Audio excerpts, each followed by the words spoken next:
So what it boils down to, especially when it is hot, is that the degree to which you love reading temperatures is all a question of scale. Hello again, so I am Father Christmas and I put on my glasses. That's better now. I can see even less than I saw before. Now that looks pretty good. I might shave this beard off actually because it's getting a bit sort of long. Still, never mind. So here I am on the day after December the 23rd, i.e. December the 24th, or rather Christmas Eve. So how does a typical pre-Christmas day pan out for me? Well, I sit here for a while. Well, not actually here.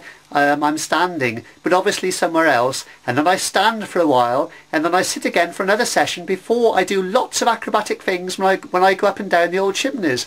Although some of the ones I go up and down are quite new, and also some of them are old new chimneys, which is interesting. Actually, logically speaking, I should have said down and up chimneys, because you can't go up a chimney until you go down it. Although you could if you walked up it backwards or lived in Australia. Although it is only appropriate to say if you lived in Australia if your frame of reference happens to be the UK. As it happens, I live in Lapland. Oh well, theoretically, although my place of abode is the North Pole, or rather within a radius of a few metres of it, and last Christmas it was really sweltering. What I mean is we had a heat wave compared to the previous Christmas, as it was 20 degrees centigrade warmer despite it still being minus 27 degrees centigrade, or rather minus 17 degrees Fahrenheit if you prefer using the old Fahrenheit scale. However you measure temperature is entirely up to you, and I would point out that there is not much to choose between them, as each word is made up of 3 syllables.